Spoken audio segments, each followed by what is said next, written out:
Hi, Goddess of Love here again. Kamusta kayo dyan mga goddess ko? So, yan, another reading na naman tayo today for the Earth signs, Taurus, Virgo, and Capricorn. No? So, kamusta kayo dyan mga goddess ko? No? So, anong naganap sa inyo within this past weeks? No? O, itong itong week na to, right? No, wala tayong reading for you, no, mga goddess, no. But then, of course, ito na naman tayo. Bumabalik na naman tayo, mga goddesses ko. So, yan, no, anong ganap, no? Natapos ang undas, right? No? So, may mga nagpunta dyan, no, sa inyong mga mahal sa buhay, right? No, dumalaw. And of course, no, hindi naman tayo pinababayaan ng mga namayapa natin, no, ng mga mahal sa buhay, no, palagi pa rin silang nandiyan, no. And lalo na kapag napapanaginipan nyo sila, of course, no, at ibig sabihin lang yun is nandyan pa rin sila, no, nakasupport or nakagabay, no, sa mga, for those na nakakapanaginip pa rin, no, sa mga nag-pass out, sa mga nag-pass over ng mga mahal sa buhay, right, mga goddesses ko, no. So, yan, no, let's see, no, mga earth signs, Taurus, Virgo, and Capricorn. Let's see, anong dapat nyong alisin or tanggalin sa inyong sarili, no, para makapag-move forward kayo sa inyong life, right, no? Itong reading natin is for those who are feeling stuck, right? Feeling stuck into a situation, no, whatever you have right now, no, situation you are in right now, no, mga goddesses ko, right? No, so let's see ano yung mga, again, no, yung mga dapat ninyong baguhin or alisin na sa inyong sarili, right? No, para again makapag-move forward kayo, hindi na kayo parang nasa isang sitwasyon na minsan nagtataka kayo bakit hindi kayo makaalis. Maybe because meron kayong mga meron kayo sa sarili niyo na dapat nyong baguhin, right? No, hindi lang naman yan puro salita, no, for most of us, right, no, pwedeng salita at then di ginagawa, no. So let's see, no, mga earth signs, and of course, no, anong yung message or advice, no, pinaka-importante, message advice from the universe, right, ng ating source, no, mga earth signs natin, right? No, so let's start with you, Taurus, no? So, kamusta kayo dyan, mga Taurus natin, no? So, let's see, no? Agad-agad, tignan natin ano yung mga dapat nyong tanggalin or alisin sa inyong sarili to move forward sa inyong buhay, right? No? So, let's see, no? Think of your energy, no? Mag-concentrate kayo para makuha natin yung energy ninyo, no, mga goddesses ko, right? No? So, let's see. Kuha tayo ng 2 cards here for you, Taurus, no? Ano yung mga dapat mong alisin or baguhin sa sarili mo, no, mga Taurus natin, para hindi ka na feeling stuck, right? No? So, let's see. Kuha tayo ng 2 cards for Taurus, please. Anong meron, or ano yung mga dapat nyong alisin sa sarili ninyo, no? Alisin ng mga, pwedeng sabihin natin pag-uugali, no? Yeah, mostly pag-uugali or yung mga, ano man to, no, mga trauma, kung ano man yan, no, mga pinagdadaanan nyo na, or mga hindi nyo maalis, no? Kasi maybe for some of you, no, akala nyo, dahil sa mga parang nasanay kayo, may mga problems kayo na pinagdadaanan, but then ang akala nyo, dahil lang yan sa etong mga physical, material things na nagkaka-problem tayo, no, akala nyo dahil dun, but then, minsan hindi natin alam, sa sarili natin, no, tayo mismo, yung nagsasabotage ng ating, yung pag-move forward, right, no, na pag-usad ba ng ating buhay, right, mga goddesses ko, right, no, mga Taurus. So, let's see, ano yung mga dapat ninyong baguhin or alisin, no, sa inyong sarili, no. So, let's see. So, you have this 10 of Cups, no. So, maybe, no, may involved na family here, no, may involved na family, and of course, no, Eight of Pentacles, no, in reverse, no. So ang nakikita ko rito ng mga Taurus, right, no. So in reverse, right, no. So ang nakikita ko dito, maybe for some of you, no, mga Taurus natin, is pakiramdam nyo kasi, no, parang sa family ninyo, no, pakiramdam mo, sabihin natin na naaabuso ka, no, something like that, na parang sabihin natin hindi mo pala nararamdaman, right? Hindi mo nararamdamang naaabuso ka na within the family, or people na very close to you, no? Kasi with the 10 of Cups, no, ang mas nakikita ko rito ng mga Taurus is ito yung happiness ninyo, right? Ito yung happiness yung nagpapasaya sa inyo. That's why kahit parang ang hirap na ng sitwasyon ninyo, no, hindi kayo nagrereklamo, no, for some of you Taurus, right, no? Kumbaga, bigay lang kayo ng bigay, right? But then, come to think of it, no, tignan niyo yung sarili ninyo, nasaan ba kayo right now? Something like that, right, no, mga Taurus natin, no? Kumbaga, ikaw, lahat ng magaganda gusto mo mangyari sa mga tao sa paligid mo, sa mga taong minamahal mo, right? No, maybe for some of you, ikaw yung provider, no? Something like that, right? Na parang sabihin natin na kung may mga siblings ka, no, na ikaw yung halos yung nagpatapos ng mga kapatid mo, no? For some of you, no, mga Taurus natin, no? So, kumbaga, ang nakikita ko rito is ikaw tong give ng give, right, no? Even though na wala kang nare-receive from them, no, na pabalik ba, right? Kasi in life dapat balance tayo, di ba? Kailangan may give and take tayo dito, right? No, so ang nakikita ko rito, ikaw yung give ng give, no?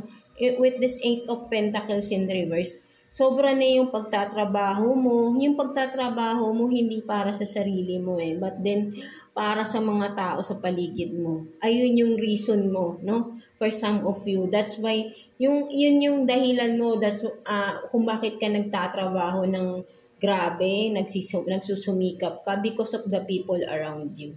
Right? Kumbaga, ang nagiging priority mo sila, no? Na dapat ay yung sarili ninyo, right, no? And of course, no, pangalawa na lang sila sa priority mo. Hindi masama yun. Dahil pag may nangyari ba sa iyo sa sobrang pagod mo, iisa lang ang buhay natin, right, no? Hindi mo nai-enjoy yung mga pinaghihirapan mo because binibigay mo lahat. Walang masama kung ayun yung kasiyahan ninyo, no? For some of you Taurus, right, no? But then in life, no, sabi nga, we only live once here, no, sa mundo, right? Pinahiram lang ni God sa atin yung ating life, of course, no? So, sabi nga kumbaga, ang gusto for me, ang gusto ni God is yung maging masaya tayo habang nandito tayo sa earth, right? No, yung happiness na mararamdaman mo na walang kapantay, no, sa sarili mo, no, something like that, na parang anytime you are ready to magpahinga because naramdaman mo na yung pagiging masaya mismo ng sarili mo. But then ikaw, ang nakikita ko, mas pinasasaya mo ang ibang tao instead yourself, right, no? Kung masaya ka nga, yes, masaya ka na napapasaya mo sila. But then, tanungin mo mismo yung sarili mo, ikaw ba talaga is masaya para sa sarili mo? Ano ba yung nagpapasaya talaga sa'yo? Yung as in kasi imposibleng walang nagpapasaya mismo sa sarili niyo. Right? No? Kasi, kumbaga, yes, ayun kasi yung madalas nagiging reason natin, no? Yung kaya tayo nagtatrabaho because of our family, right? No? But then, alam mo, as the day, kung sa, in life talaga, no, in general, no, kumbaga, parang mas sinasabi talaga rito, ngayon ko kasi mas naiintindihan, no, based on my, yung mga, experiences, or yung mga pinagdadaanan sa buhay, no, parang mas ngayon, mas nagiging importante pala dapat pala yung mismong sarili ninyo. Right? No, kasi kumbaga you are giving away your love, but then you are not receiving love, 'di ba? From those people na pinag-aalayan niyo. Something like that, right? Mga Taurus natin. So parang ayun yung nakikita ko dito no. So ang dapat mong alisin or dapat mong baguhin sa sarili mo is magbigay ka naman para sa sarili mo. Right? Huwag mong ibigay lahat, no? Huwag mong ibigay lahat. Of course, hindi mo maaalis 'yan, lalo na sa mga sabi nating provider diyan, no, ng mga Taurus, right? No? But then huwag niyong ubusin lahat, no? Have time for yourself, no? Give time for yourself. Spend happiness, no? Sa iyong sarili, no? Sa iyong mismong sarili, no? For some of you, right? No? Ang mas nakikita ko rito, lalo na yung mga provider dyan ng family, na halos lahat sila na yung nagpo-provide, no? Sa mga kapamilya nila dyan, even mga friends din na lagi silang nilalapitan, no? Parang mas makikita ko rito, mas magkakaroon kayo ng happiness ninyo sa sarili ninyo, yung talagang blissful life kapag mag-isa lang kayo, no? Pag mag-isa kayo, parang dun yung mas nararamdaman na masaya pala. Mas magiging masaya kayo nang mag-isa lang kayo. Because maybe for some of you, kaya nyo ginagawa yung mga ganyan din, maybe ay may mga takot kayo na iwanan kayo ng mga tao sa paligid ninyo. Right? No? For some of you, that's why parang all in kayo, no, sa mga tao sa paligid ninyo, no, para hindi sila mawala, right? But then people come and go, no, sa ating buhay, and we must accept na hindi lahat ay permanente sa ating buhay, right? No, for some of us nandiyan yan to give us lesson, no, give us strength, no, na of course, yan, binibigyan kayo ng strength para magtrabaho kayo ng magtrabaho.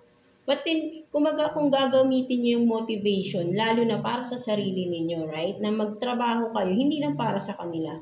Para din sa, into your own success, of course, right? No? Para din yun sa sarili mo, no? Yung iyong fulfillment sa iyong sarili, right? No? Walang masama na isipin mo din ang sarili mo dito, right? So alisin mo yung mga fear mo na baka iwanan ka ng mga tao sa paligid mo. Mga Taurus natin yan. That's why kaya kayo bigay ng bigay, no? Kasi doon mo makikita kapag wala ka na bang binigay, nandyan pa rin ba sila sa iyo? Mag-i-stay ba sila sa iyo? Doon mo malalaman kung sino ang mga totoong tao sa paligid ninyo. Once kapag nag-stop ka, magbigay sa kanila.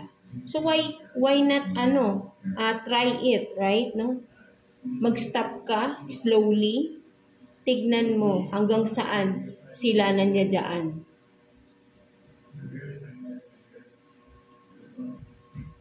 Diba? Sorry na yung lalamunan. Diba? Kung magagawa mo rin makikita kung babaguhin mo yung sarili ninyo na hindi kayo sabihin natin 24/7 available sa mga tao na of course na mahalaga sa inyo, magkakaroon kayo ng oras din or panahon para sa sarili din ninyo, or better na yun nga yung kumaga parang magkakaroon kayo ng sabihin natin ng boundaries, no, something like that, right? No, doon mo malalaman kung magstay pa rin ba sila or nandyan pa rin ba sila or kaya lang sila nandyan because nagbe-benefit sila sa inyo. Something like that. So makikita mo sino yung mga totoong tao sa paligid ninyo. Once na tinanggal mo yung ganong pag-uugali na you are sabihin natin for some of you, no, kayo, no, parang people pleaser kayo, no, ayaw nyo na madi-disappoint sa inyo mga tao, right? No? But then alam nyo ang alisin niyo yung ganyang mindset, right? No? Ang pinaka-importante dito yung sariling fulfillment din nyo, right? Hindi ang opinion ng ibang tao. Because if ikaw lang naman din ang mas nakakakilala sa sarili mo eh. Hindi mo kailangan ng judgment ng ibang tao to move forward, right? Si God lang ang may karapatang mag-judge sa atin. Because with God, no, nothing is hidden, right? No, lahat nakikita niya yan. So, siya lang ang may karapatang mag-judge sa atin sa mga ginagawa natin, right? No, so, wag kayong mag-alala kung may judge kayo ng mga tao na kapag tinalikuran nyo sila ay hindi mawawala yan eh. Expect the worst, no? Don't expect something good, but always expect the worst. Something like that, right? No, mga tol. So, I hope na naiintindihan niyo yun, right? No, so, let's see, no? Ano pa yung mga kailangan ninyong tanggalin or baguhin sa sarili ninyo to move forward, right? In your life, no? Something like. So, let's see. Kuha pa tayo ng 2 cards for you, mga Taurus natin, right? Ano pang dapat ninyong alisin or baguhin sa inyong sarili, right? No? Tignan natin.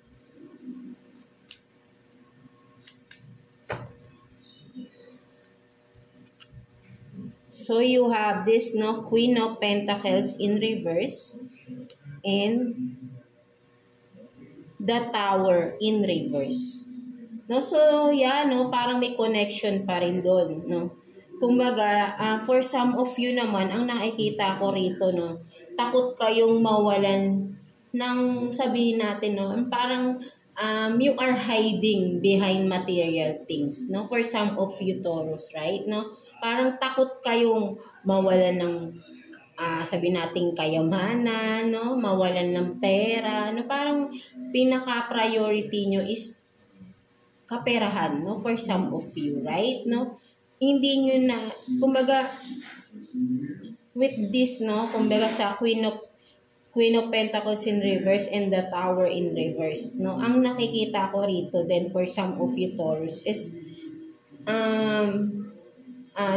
don't be offended, no, sa nakikita ko lang dito, no, for some of you Taurus, no, may pagka-selfish or sabihin natin greedy, medyo may pagkamadamot, no, so, ang sinasabi sa inyo dito, Taurus, no, ay alisin ninyo yung pagiging madamot ninyo, right, no? Kaya nyo magbigay. For some of you naman to, no, ang nakikita ko, no, opposite ng unang card natin na masyadong mapagbigay. Ito naman, no, for some of you Taurus, no, nakakuha tayo ng energy dito na may pagkamadamot sa pera, no? With the Queen of Pentacles in reverse, no, sabihin natin, sobra-sobra ang meron ka, no? But then, hindi mo to ibinibigay or hindi ka nag-share, no? Something like that, no? So, kung sobra-sobra naman, why not, no, share it to the people, no? Something like that, no? With the Tower in reverse, no? Kumbaga, kahit na parang ang dami ng, sabihin natin na,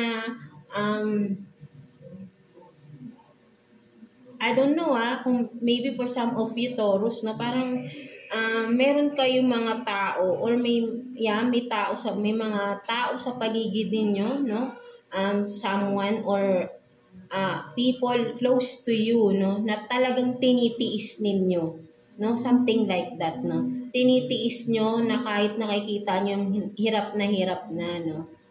Siguro for some of you from the past, no, nagawan kayo ng hindi maganda ng mga tao sa paligid ninyo, right, no? Mostly pa like yung mga mas parang mahalaga sa inyong tao, no, from the past, no. So ayun yung nasisense ko dito, right, no? At parang nagtanim kayo ng galit, no? Kaya ngayon na meron kayo, nagdadamot kayo, no, something like that, no? Maybe for some of you nga ay from the past, no, kayo rin itong napagdamutan, no, hindi kayo natulungan, no, kahit na alam yung may capacity na tumulong yung tao na nilapitan ninyo, right, no? So for some of you, nagtanim kayo ng galit sa puso ninyo. So ang nakikita ko rin na isa pang rito na dapat nyong tanggalin na is yung tanggalin nyo na yung poot. Dahil ayan din yung nagpapabigat, no? Kung papansinin mo rin, no, sabihin natin na, meron ka lahat, no? Hindi man ganun kayaman, no, for some of you, but then, nakikita mo na it's enough, no? Kumbaga ay sapat na, hindi naman sapat na sapat, but then you can provide, no? Hindi ka nagugutom, right? No? And you can provide things you need, no? Something like that, no? Mga luho mo sa buhay, no? Something like that, no? But then, with the tower in reverse, no? Parang sabihin nating mabigat, no? Ang bigat ng araw-araw, everyday nagigising ka, may mabigat kang pakiramdam, may mabigat kang dinadala, no? For some of you Taurus, no? So, because may mga tao hindi mo mapatawad, no? Meron kang mga taong hindi mo mapatawad dito, right? Na nagawan ka ng hindi maganda from the past, na napagdamutan ka, hindi ka tinulungan. That's why parang ngayon na ikaw tong meron, gumaganti ka. Right, no? Parang no, parang ginagantihan mo na parang parang sabihin natin kasi bumaliktad yung mundo no. Of course, no, sabihin natin na nakikita naman kasi talaga ni God lahat 'di ba? But then isipin mo na yung ginawa, yung natatamasa mo ngayon na kung anong meron ka na pinagdadamot mo doon sa mga tao na nagdamot sa'yo before. Hindi ka naman masaya, right, Taurus? Hindi ka masaya na nakikita mo rin silang naghihirap. Of course, right? No? Alam kong mayroon pa rin natitira, no? Naaawa at may kirot pa din sa puso ninyo, right? No, so alisin nyo yung puot sa puso ninyo, no? Dapat yung baguhin yun or alisin na mismo. And kailangan nyo dito ay patawarin na yung mga tao na nakasakit, no, sa inyo, no, from the past, no? Para ay hindi nyo na ma-embody kasi nagiging negative kayo no? Nagiging negative yung inyong energy with this. Right, no? Kayo yung nagiging, kahit na wala naman kayo talagang ginagawang masama, but din nagtatanim kasi kayo ng galit, right? At nagdadamot kayo na alam nyo sa sarili nyo kaya nyong tumulong. Right, no? Dahil nga sa trauma ninyo or sa naranasan ninyo before na kayo yung napagdamutan, right? No? So, gusto nyo bang maranasan din ulit? Kumbaga, hayaan nyo na si God ang bahala doon sa mga naranasan nyo before, no? Magpasalamat tayo that you are being blessed, no, ni God at napo-provide mo all your needs, no, pati ng family mo, right, mga Taurus natin. So, there's nothing else na para magkaroon ka pa ng puot, right? No? Kumbaga, nandiyan si God, pinoprovide ka niya kumbaga, binigay niya yung mga pangangailangan mo na dati ay hindi mo makuha dahil pinagdadamot sa'yo. Right? Si God hindi niya pinagdamot, no? Instead, binigay niya yung mga pangangailangan mo. So, kailangan mo rin yun, ibigay dun sa nangangailangan. No? Ayun yung way para mapagpasalamat tayo sa mga blessings na binibigay sa atin, no? Every day. Right? No, so alisin mo na yung pagtatanim ng sama ng loob, no, yung galit sa puso ninyo at matutunan niyo na yung magpatawad sa mga taong nakagawa ng hindi maganda sa inyo para magtuloy-tuloy yung blessings, no? For some of you rin ang nakikita ko rito, nagkakaroon ng delays, no? Delays something sa inyong kaperahan, no? May mga deals kayong hindi natutuloy. Right? No? Isipin nyo yan, no? Kumbaga parang sabihin nyo, minsan hindi nyo na lang pinapansin kung may mga deals kayong hindi natutuloy for some of you, no? But then, kung iisipin nyo, bakit yun na hindi natuloy? No? For some of you, no? Kahit na sabihin mong, okay lang mawala yan kasi meron naman ako marami naman ako. But then, kumbaga warning na yun warning sign na yun yung mga delays and mga canceled transactions ninyo na biglaan na lang, right? No, akala nyo tuloy. But then, kasi para sa inyo, okay lang dahil marami pa kayong ibang projects, marami pang ibang dumadating. right? No, because you are being blessed here, no? Dahil nga nagtiyaga rin kayo, of course, right? Pinagpaguran niyo kung anong meron kayo ngayon.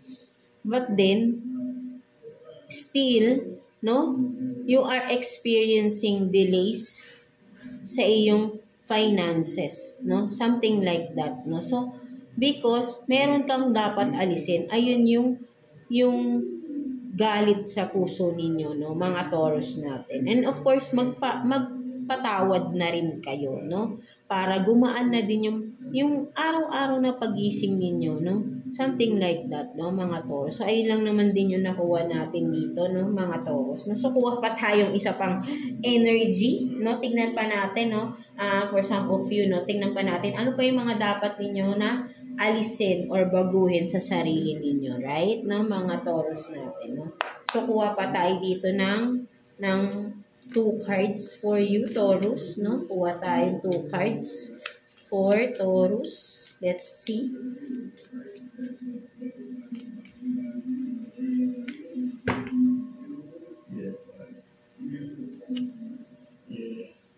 So, you have this Knight of Swords. And then, puro kaperahan talaga, no, Taurus, no? So, ano to? Meron ditong yes, no? Ace of Pentacles ba ito? Tama ba tayo? Or hindi?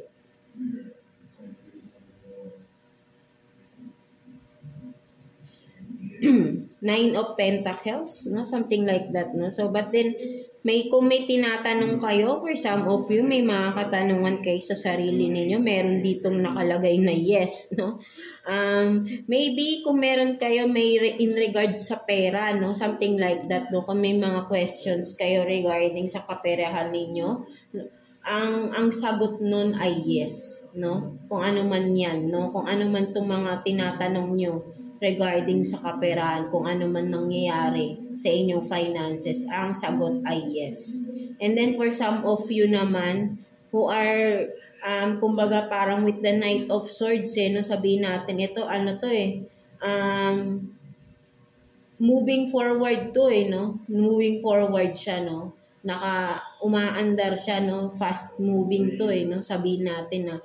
But then ang nakikita ko rito with the no, sinasabi rito, no, ano man itong mga gusto nyong gawin, no, wag nyo muna daw simulan, no, kung ano man yan, no, mga Taurus natin, because hindi ito yung tamang panahon para doon. Wag sugod agad into whatever it is na naiisip ninyong gawin, no, mga Taurus.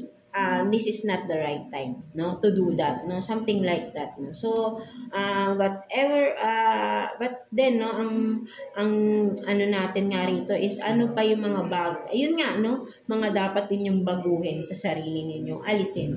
Ito yung pagiging padalos-dalos ng desisyon, na nagkakamali kayo, no, nagkakaroon ng regrets, no, palagi rin, no, in regards sa kaperahan din talaga, no. So kailangan nyo rito ng budgeting din, no, for some of you. Talagang umbaga sa paggastos daw ay padalos-dalos kayo ng paggastos, right, no? You need to budget, of course, no, kahit na meron kayo diyan, may mga extra kayo, hindi laging may extra, no, something like that. Ang pera nauubos at nauubos yan, no. Kung hindi kayo magtatrabaho ng mabuti, mauubos din ang pera ninyo. Di ba? Right? No? So, kailangan nyo nang mag-budget, no? Pag-isipan, maging matalino sa pagbili ng mga kung ano-ano, no? Hindi agad-agad kung may uso, bibili agad kayo, no? Nang hindi pinag-iisipan. So, ayun din yung nakikita ko dito for some of you, no? Mga Taurus natin ay maghinay-hinay, no? Alisin yung padalos-dalos na kilos or decision, right? No, pag-isipan mo ng maigi ano yung mga dapat na bilhin, no, in regards na kung ano man ito, right? No, kailangan ni dito ay maging wise sa pera, no? Hindi kayo sabihin natin one day millionaire, no, for some of you, right? No, wag kayong ganun, no. Alisin niyo yung ganun na kahit na sabihin natin na marami kayong pera sa bulsa ngayon, no, at gusto nyo ubusin lahat. Hindi ganun, no? Hindi tayo one day millionaire, no? Yung pagiging millionaire nyo, hindi lang one day nyo na-receive or nakuha, right? No? At kaya wag nyong ubusin lang din na parang sabihin natin sa isang araw lang din, no? Something like that, no? So, ayun yung sinasabi rito, no? Alisin niyo yung pagiging impulsive ninyong mag-decide, no? Something like that, na mga Taurus natin, right? No? So, ayun yung nakita ko dyan, no?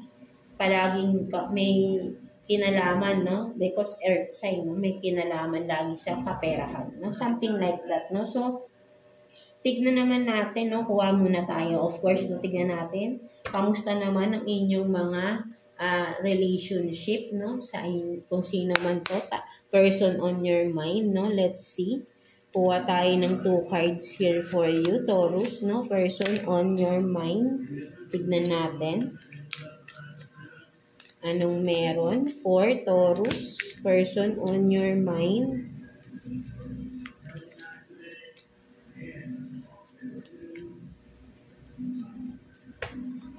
Let's see. So, you have this 4 of Wands and then 4 of Cups. So, meron kayo ditong 4-4, no? For some of you, meron kayong angel number, 4-4.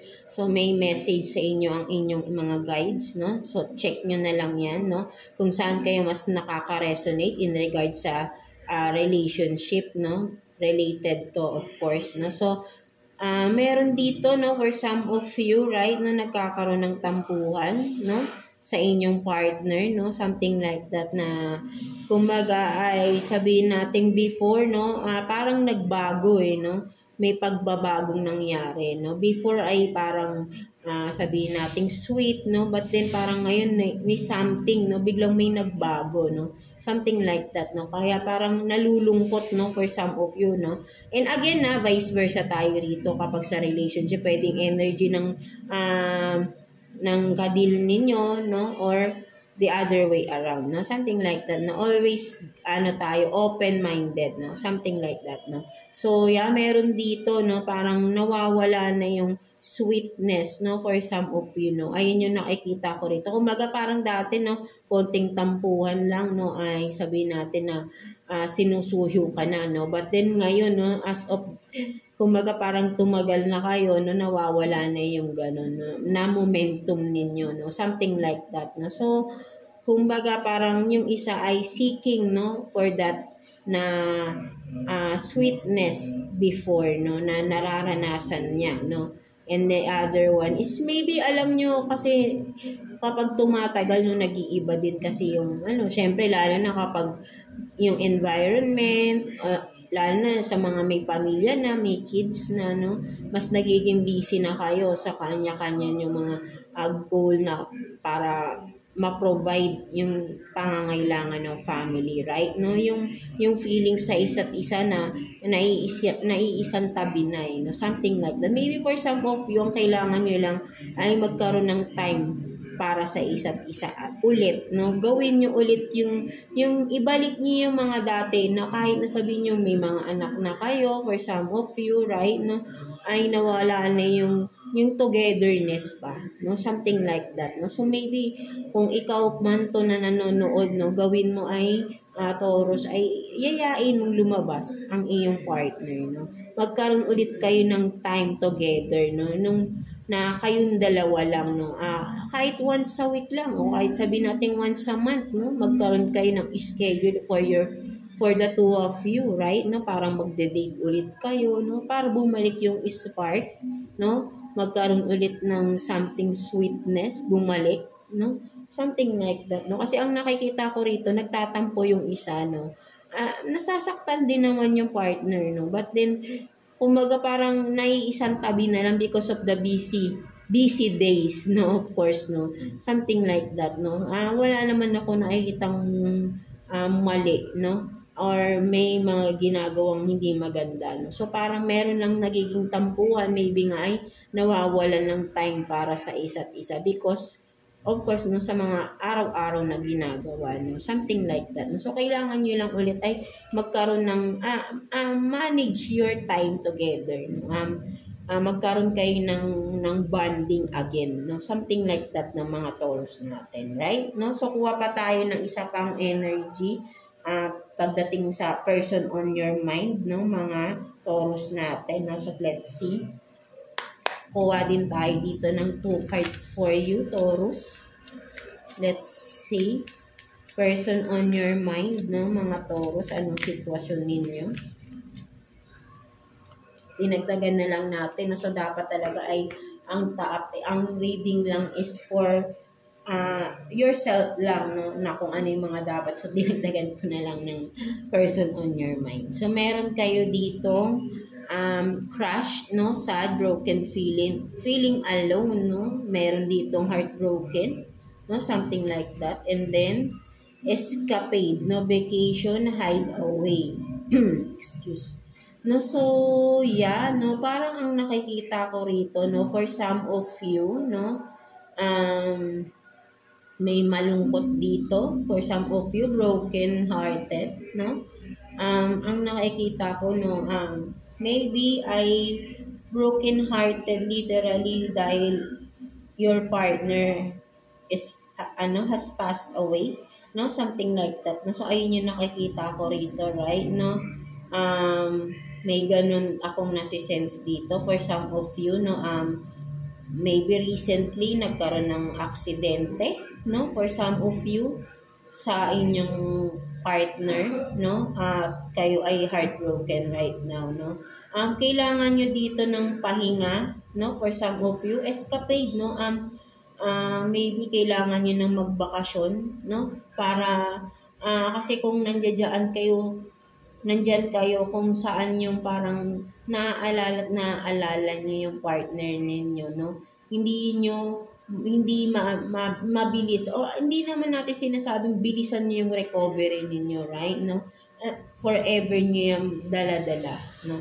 But then, for some of you, parang sobra-sobra na yung nagiging depression ninyo, no? So, kailangan niyo ng bakasyon, no? Something like that, no? At learn to accept things na alam natin na sabi ko nga kanina, walang permanente sa mundo, right, no? We have to accept na kung ano yung nangyari ay tanggapin natin, no? Nang unti-unti matatanggap mo rin yan, right, no? Kailangan mo dito talagang mag-move on din, of course, kasi yung health mo rin na rin dito ang natatamaan din, no? Nagkakaroon ka na ng depression, no? For some of you, right, no? So, kailangan mo ng vacation, no? Unwind, no? Something like that, no? Kung magbakasyon ka, no? Para malibang ka, no? Hindi ka iyak ng iyak lang sa loob ng kwarto mo, no? Kailangan mong lumabas, no? Sinasabihan ka dito, lumabas ka, magkaroon ka ng time na libangin mo muna yung sarili mo, no? Kahit paminsan-minsan, right? No, para hindi laging nakatuon yung isip at puso mo sa sadness, sa brokenness ng iyong heart, right? No, mahirap ma-depress, mahirap magkaroon ng anxiety, no? It's not it's a big deal, no? Mahirap, no? So wag na tayong pumunta pa dun sa ganung sitwasyon, no? Something like that, no? Ikaw lang din ang makakatulong sa sarili mo, no, Taurus, no, sa mga pinagdadaanan ang ganitong sitwasyon, right? No, ikaw lang din, hindi ibang tao, no? Ikaw lang din ang makakatulong paano ka makaka-move on sa ganito, right? Mga Taurus natin. So, let's see, no, anong message, advice sa'yo ni Universe, no, mga Taurus natin. No? Kuha tayong 1 card for you, Taurus. Message, advice from the universe. So, you have this, no? Don't give up on the person you are becoming. No, so, for some of you, no, sinasabi talaga dito ni universe ng mga Taurus natin, right? No? Huwag kang, kung ano yung sinisimulan mo na, right? No? Nagiging totoo ka lang naman sa sarili mo, no? For some of you, right? No? And then, hindi matanggap ng mga tao sa paligid mo, no? Something like that. Meron dito, no, for some of you, Taurus, so, na parang, you are, pursuing something na para naman sa sarili mo. Right? No, sinasabi sa iyo dito ni universe, don't give up, no? Tama yung ginagawa mo, no? Because ito yung gusto mo, no? Ito yung para sa iyo, no? Isipin mo naman yung sarili mo rito, right? No? Kung ano yung meron ka, ipagyabong mo, no? Hindi mo kailangan ng opinion. Sabi ko nga, hindi mo kailangan ng opinion ng ibang tao dahil nakakaapekto yun sa inyo. Right, no? Ano man ginagawa mo, dire-diretso mo lang. Right, no? Binabash ka ng mga tao sa paligid mo, hayaan mo sila, right? No? Hindi nila naiintindihan kung ano yung ginagawa mo. So, hindi mo kailangan mag-explain. Right, no? As long as alam mo sa sarili mo, ikaw mismo, na alam mong may patutunguhan kung ano yung ginagawa mo. At maniwala ka sa kakayahan na meron ka, no? Sa kakayahan mo sa mga ginagawa mo ngayon at sa gusto mong mangyari sa buhay mo, right? No? So don't give up, no? So sinasabi sa iyo dito, right? Mga Taurus, no? At alam ko at alam ni universe na magtatagumpay ka sa pinaglalaban mo para sa sarili mo, no? Something like that daw mga Taurus natin. So yeah, that's it for you mga Taurus natin, no? So I hope na naka-resonate kayo sa reading ninyo today mga Taurus natin. So yeah, God bless you all and thank you for watching, Taurus.